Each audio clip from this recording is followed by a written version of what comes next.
See, the point over here is the key questions that were being asked of the Prime Minister, of the establishment, not of the army, but of the establishment. How did this incident happen? The Galwan incident, right? Are Chinese troops still on Indian territory? Now, these are a few questions we still do not have answers to.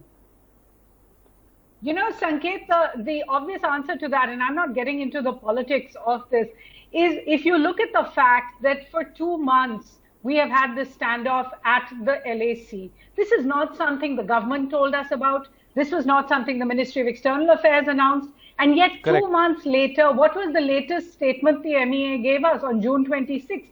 They said China has been amassing troops and armaments since early May. So my question to everybody, and you know, I take the point that, you know, there will be naysayers. This is not about naysaying. This is about asking what the nation actually deserves. And the nation deserves that they get a clear line on exactly what is going on. If for 2 months you kept it a secret that China was amassing troops and armaments, and I'm quoting from the MEA statement, then at least today turn around and tell us what exactly is happening. What is the map? Where are the Chinese troops? If the Prime Minister says one day there is nobody on Indian soil, that there were attempted transgressions, and then comes out with a speech today, which I think has been very, very heartening for everyone to hear, and certainly for the troops, I'm sure it really did boost them. Correct. But if the Prime Minister is then talking in that tone and using the words which do seem extremely warlike, then we need to know what has changed. Should the nation not actually know what has happened and what they must prepare for? I think that is... Okay, I think that's a significant point. Does the nation not deserve to know what in the equation has changed? Let me ask that question to Professor Sinha, but before I do that, Brahmachelani, would you like to perhaps tell us what you think has changed? I think we have lost valuable time by trying to obscure the facts, and in the process, we have allowed the Chinese to consolidate and expand their encroachments. When the clashes occurred in early May, the Indian government described them as minor. It's only later that we realized that scores of Indian and Chinese soldiers were wounded in those clashes, and a number of wounded soldiers had to be airlifted to hospitals.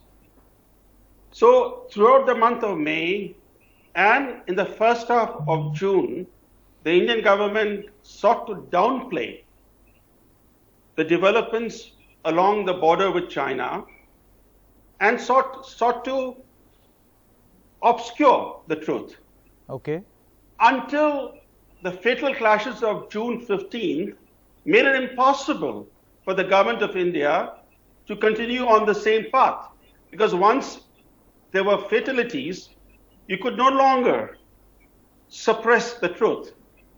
Now, what is even more significant is that since the Prime Minister's June 19th speech, where he said there had been no intrusion and no intruders on Indian soil, in the last 2 weeks since that speech, the Chinese have carried out fresh encroachments. They have encroached on Devsang Plateau's Y junction, and also the site of the June 15th clashes now is in Chinese control. So the situation has steadily gone from bad to worse. We have lost valuable time, and we have allowed China to expand and to consolidate its positions. But Mr. Chelani, if I were to ask you, isn't that exactly what the government is saying? That China has these nefarious designs.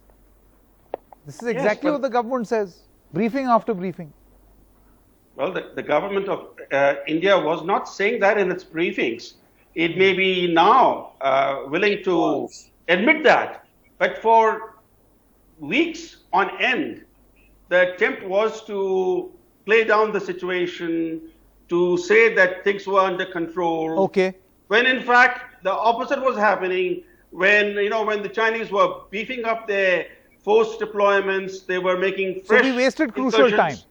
According to Mr. Chelani, according to Dr. Chelani, we should have acted earlier where we chose to downplay. Professor Sinha, would you like to respond? Two important points which should be noted about Narendra Modi's government as far as China is concerned.